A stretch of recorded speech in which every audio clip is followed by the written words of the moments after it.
ಬಾಡಿಗೆ ಕಟ್ತಾ ಇದ್ದೀವಿ ಎಲ್ಲ ನಾನು ಮನೆಗಿನ ಕೊಸ ನಿಂದಾಗಿರ್ತೀವಿ. ನಿಮಗೆ ಗೌರ್ಮೆಂಟಿಂದ ಏನು ಅನುಕೂಲ ಮಾಡಿಕೊಟ್ಟಿಲ್ಲ? ಏನೂ ಇಲ್ಲ. ಪಿಂಚಿನ್ ಬರ್ತಾ ಇತ್ತು, ಅದು 2 ವರ್ಷದಿಂದ ನಿಲ್ಲಿಸ್ಬಿಟ್ಟಿದ್ದಾರೆ. ನಮಗೆ ಯಾರು ನಿಲ್ಲಿಸಿದ್ರು?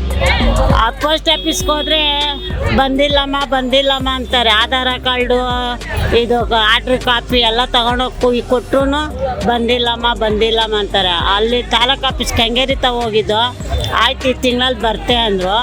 ಅದು 2 ವರ್ಷದಿಂದ ಕಟ್ ಮಾಡಿಬಿಟ್ಟಿದ್ದಾರೆ. ಎಲ್ಲ ಜನ ಒಂದೇ, ಸಾಮಾಜಿಕವಾಗಿ ಎಲ್ಲ ಮನುಷ್ಯರು ಒಂದೇ. ಇವ್ರ ಮೈಯಲ್ಲಿ ಹರಿತಾ ಇರೋದು ರಕ್ತ, ನಮ್ಮ ಮೈಯಲ್ಲೂ ಇವ್ರ ಮೈಯಲ್ಲಿ ಏನು ನೀರು ಹರಿತಾ ಇಲ್ಲ, ನಮ್ಮ ಮೈಯಲ್ಲಿ ರಕ್ತ ಹರಿತಾ ಇಲ್ಲ.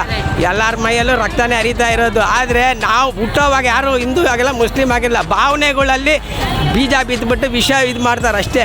ಒಳ್ಳೆಯ ಹೂವನ್ನು ಹರಡಿಸ್ಬೇಕು, ಅದನ್ನು ತುಳಿದು ಮುಂದಕ್ಕೆ ಹೋಗ್ತಾರೆ ಅಷ್ಟೇ.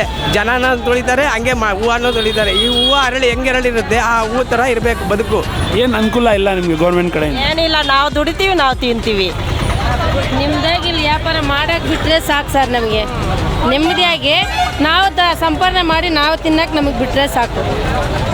ಸಂಪಾದನೆ ಮಾಡೋದು ಅವ್ರಿಗೂ ಸ್ವಲ್ಪ ಕೊಡೋದಾದರೆ ನಮಗೆ ಆಗೋಕ್ಕಾಗಲ್ಲ, ಇನ್ನು ಅವ್ರಿಗಿಂತ ನಾವು ಏನು ಮಾಡೋಕ್ಕಾಗುತ್ತೆ?